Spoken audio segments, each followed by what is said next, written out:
जय श्री राम जी के भक्तों, जय श्री कृष्ण जी के भक्तों। श्री भगवान आप सभी का जीवन आनंदमय, मंगलमय, भक्तिमय तथा धर्म पथ पर अग्रसर करें, ऐसी मेरी श्री भगवान जी से प्रार्थना है।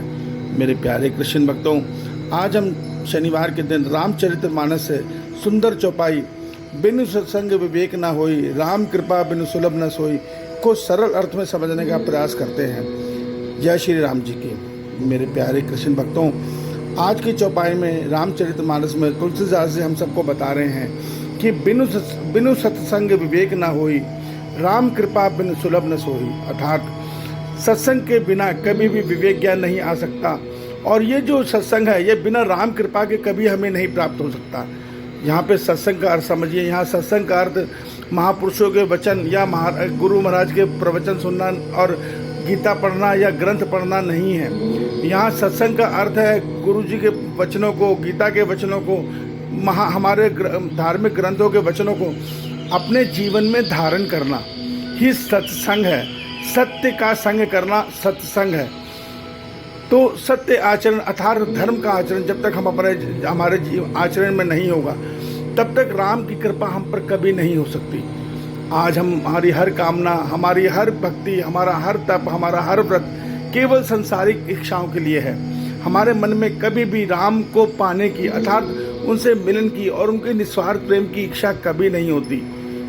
हम मोक्ष नहीं, हम संसार का सुख चाहते हैं। तो इसलिए राम हमें विवेक ज्ञान नहीं देते। राम की माया हमें उलझा के रखती है। हम राजस और तामस गुण के अधीन होकर उनकी भक्ति तो करते हैं, मगर उनसे ज़्यादा अहमियत उनकी माया को देते हैं।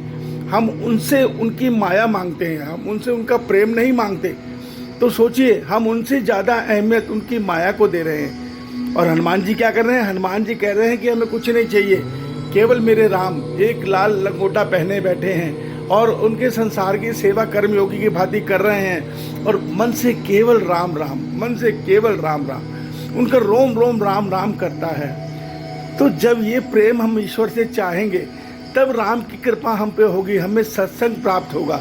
सत्संग अर्थात धर्म का आचरण, और जब धर्म का आचरण प्राप्त होगा तो हमें विवेक ज्ञान होगा। विवेक ज्ञान किसे कहते हैं? सत असत के भेद को जानना ही विवेक ज्ञान है। अर्थात हम ये जानते हैं कि हमारा शरीर नहीं रहेगा, पर फिर भी हम इसे सच माने बैठे हैं। हम इसी के सुख के लिए सब कर्म कर रहे हैं। क्या ये शरीर सदैव के लिए रहना है? नहीं रहना, ये एक दिन खत्म हो जाना है और हम आत्मा अगले शरीर में चली जानी है।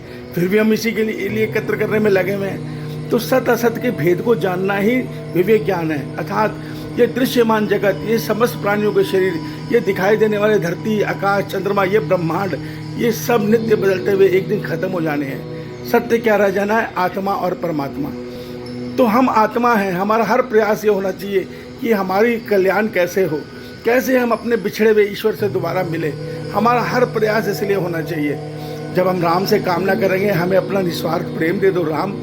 जब हम राम से कामना करेंगे, हे प्रभु हम आपसे मिलन चाहते हैं, जब आप अवतरित हो तो हम आपके सेवा का अवसर पाते हैं, हम मांगते हैं आपसे, हम चाहते हैं हम आपके सगुण स्वरूप के दर्शन करें, उनसे प्रेम करें। जब हम ये चाहेंगे, तब राम हमें अपनी कृपा देंगे, तब हमें सत्संग मिलेगा और विवेक ज्ञान मिलेगा। ईश्वर आप सभी का कल्याण करें। जय श्री कृष्ण।